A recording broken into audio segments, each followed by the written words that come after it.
Otávio chegou em casa na hora do almoço sem avisar e não conseguiu acreditar no que viu quando abriu a porta do quarto dos trigêmeos. Fernanda, a faxineira, estava no chão brincando com Bruno, André e Vitor como se fossem dela. Ele ficou ali, parado, tentando entender como aqueles meninos estavam agora sorrindo. Otávio sentiu as pernas tremerem quando finalmente conseguiu dar o primeiro passo para dentro do quarto. Ele não fazia ideia de como reagir diante daquela cena que parecia impossível depois de meses vivendo no caos absoluto. Fernanda percebeu o movimento dele e virou o rosto lentamente. Seus olhos encontraram os dele e ela ficou pálida, completamente paralisada, como se tivesse sido pega cometendo um crime grave. Mas antes que pudesse dizer qualquer coisa, Otávio levantou a mão pedindo silêncio. Ele não queria que nada quebrasse aquele momento, porque seus filhos estavam tranquilos, estavam felizes, estavam fazendo algo que ele nunca tinha visto eles fazerem antes: brincar sem chorar. Bruno pegou um bloco azul e colocou no topo da torre com concentração absoluta. André segurou a base para ajudar e Vitor bateu palmas quando a peça encaixou perfeitamente. Os três riram alto e Fernanda sorriu para eles com um carinho tão natural que Otávio sentiu uma pontada no peito. Aquela mulher que ele mal conhecia estava fazendo algo que parecia impossível. Estava conectada com seus filhos de uma forma que ele nunca conseguiu estar, e isso ao mesmo tempo aliviava e destruía ele por dentro. Ele fechou a porta atrás de si, sem fazer barulho, e continuou parado ali, observando cada movimento dos meninos, que nem sequer haviam notado sua presença ainda. Estavam concentrados demais na torre de blocos coloridos que crescia diante deles com a ajuda paciente de Fernanda. Otávio cruzou os braços, tentando controlar a emoção que começava a subir pela garganta. Ele tinha passado os últimos 6 meses, desde que a esposa faleceu, tentando ser forte, tentando manter tudo funcionando, tentando provar para si mesmo que conseguia cuidar dos filhos sozinho. Mas a verdade era que ele estava falhando miseravelmente. As crianças choravam o tempo todo. Não dormiam direito, não comiam direito, não interagiam com ninguém exceto para gritar e fazer birra. E ele tinha começado a acreditar que talvez houvesse algo errado com eles, algum problema de desenvolvimento que os médicos não estavam conseguindo identificar. Mas ali, naquele momento, vendo os três brincando tranquilamente com a faxineira, ele percebeu que o problema nunca foi com as crianças. O problema sempre foi com ele e com a forma como estava lidando com a situação toda.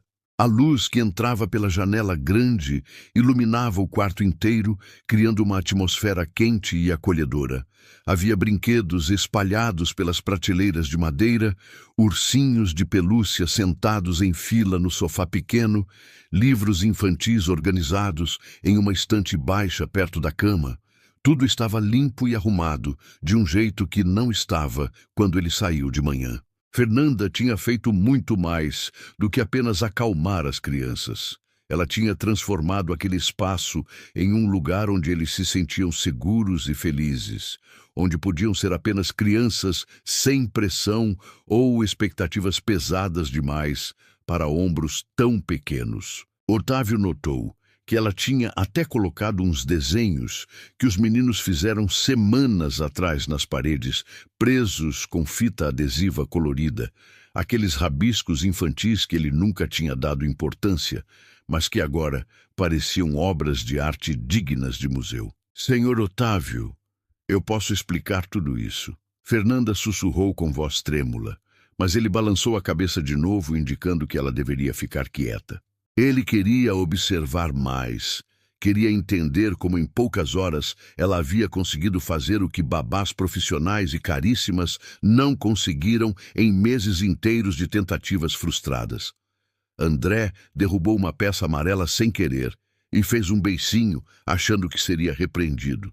Mas Fernanda apenas pegou a peça do chão e entregou de volta para ele com um sorriso encorajador.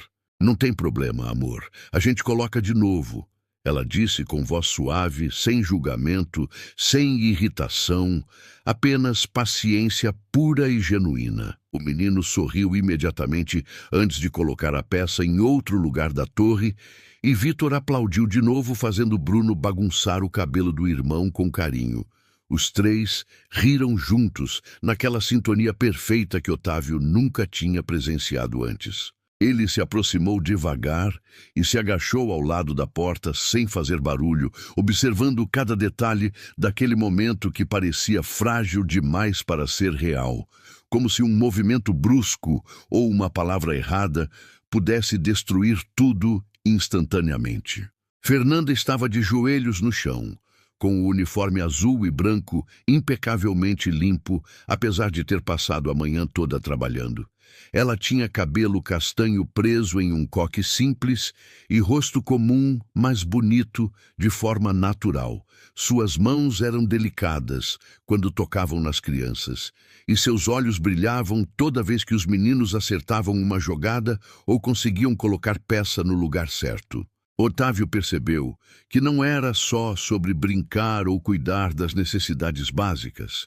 Era sobre estar presente de verdade, sobre prestar atenção nos pequenos gestos e nas emoções que eles demonstravam a cada segundo, sobre se importar genuinamente com o bem-estar deles e não apenas com cumprir um protocolo de cuidados. Ele tinha contratado 7 babás diferentes nos últimos meses, e todas elas tinham currículos impressionantes, diplomas de escolas europeias de cuidado infantil, referências de famílias ricas e influentes, mas nenhuma delas tinha conseguido fazer o que aquela faxineira simples estava fazendo naquele momento, conectar com as crianças de forma humana e real. Havia uma diferença enorme entre seguir manuais e realmente entender o que uma criança precisa, entre aplicar técnicas e estar presente emocionalmente, entre fazer o trabalho e se importar de verdade. Otávio tinha pagado fortunas para as melhores profissionais do mercado. Tinha seguido todas as recomendações que elas davam, tinha comprado todos os equipamentos e brinquedos educativos que sugeriam. Mas nada disso tinha feito diferença, porque faltava o elemento mais importante: conexão humana genuína. Fernanda não tinha diploma pendurado na parede, não tinha certificados ou prêmios, não tinha lista de referências de clientes famosos, mas tinha algo muito mais valioso. Tinha coração aberto e disposição verdadeira para estar ali com aquelas crianças como se fossem dela. "Vamos fazer essa torre bem alta, meninos", Fernanda incentivou enquanto ajudava Vitor a segurar uma peça vermelha. "Quem consegue colocar esse bloco bem no topo?" Bruno levantou a mãozinha animado e ela passou a peça para ele com cuidado, observando enquanto o menino esticava o bracinho tentando alcançar o topo da torre, que já estava quase da altura dele. Os outros dois torciam, batendo palminhas e rindo quando a peça finalmente encaixou sem derrubar nada. "Quanto tempo vocês estão assim?" Otávio perguntou com voz rouca, quebrando finalmente o silêncio que pesava no ar.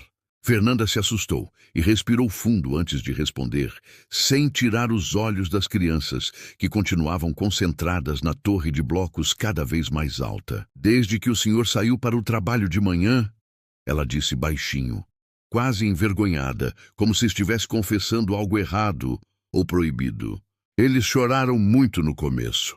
Igual sempre acontece, segundo a governanta me contou ontem, quando eu comecei a trabalhar aqui. Mas eu não conseguia deixá-los sozinhos. Não conseguia simplesmente ignorar o choro deles e continuar limpando a casa como se nada estivesse acontecendo." Otávio engoliu em seco e sentiu um nó na garganta se formando, porque aquilo era exatamente o que as outras babás faziam, seguindo recomendações de especialistas. Deixavam os meninos chorando até se cansarem e dormirem de exaustão, porque, segundo os livros e cursos, isso ensinava as crianças a se acalmarem sozinhas. A recomendação era sempre a mesma: não ceder ao choro para não criar maus hábitos ou dependência emocional.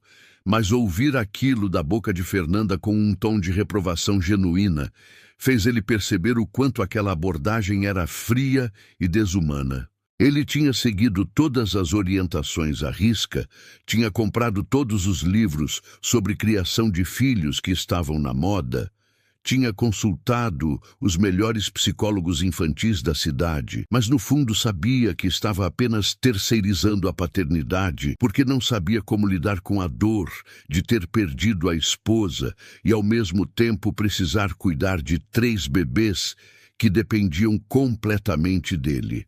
Cada manhã era uma batalha, cada noite era um desafio. Cada fim de semana era uma maratona de choro e desespero que deixava todo mundo exausto e frustrado. Otávio tinha começado a trabalhar cada vez mais horas no escritório, não apenas porque a empresa precisava, mas porque era mais fácil estar lá do que em casa, enfrentando a realidade de que ele não sabia ser pai sozinho. Ele chegava tarde, saía cedo, passava os fins de semana trancado no home office, resolvendo problemas que muitas vezes nem eram tão urgentes assim. Qualquer desculpa era válida para evitar estar com os filhos e sentir aquela sensação horrível de inadequação e fracasso. "E o que você fez quando eles estavam chorando?" Otávio perguntou, genuinamente curioso sobre como ela tinha conseguido reverter aquela situação. "Eu terminei de limpar o quarto deles primeiro, tirei toda a poeira dos móveis, passei um pano úmido nas prateleiras, organizei os brinquedos que estavam todos jogados pelo chão sem ordem nenhuma, arrumei as camas que estavam desfeitas e coloquei as roupas sujas no cesto." Ela explicou com calma, enquanto ajudava Vitor a escolher a próxima peça para colocar na torre. "Eles continuaram chorando esse tempo todo, mas eu ia conversando com eles enquanto trabalhava, sabe? Eu dizia coisas como: 'Olha só que legal, agora vou arrumar esses ursinhos aqui', ou 'Nossa, quantos brinquedos bonitos vocês têm'." Explicava o que estava fazendo, cantarolava umas músicas que minha mãe costumava cantar para mim quando eu era criança, e aos pouquinhos o choro foi diminuindo. Otávio ficou completamente imóvel processando aquela informação. Ele nunca tinha pensado em conversar com os meninos enquanto estavam chorando, porque achava que isso seria reforçar o comportamento. Mas, ouvindo Fernanda descrever a situação, ele percebeu que as crianças só queriam se sentir incluídas.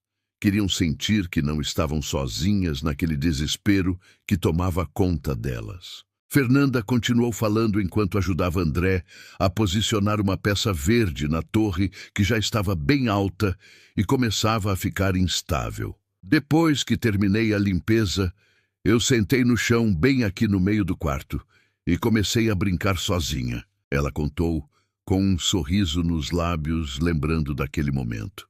"Peguei essa caixa de blocos coloridos que estava ali encostada na parede e comecei a montar uma torre. Não olhei para eles de propósito, não tentei forçar nada.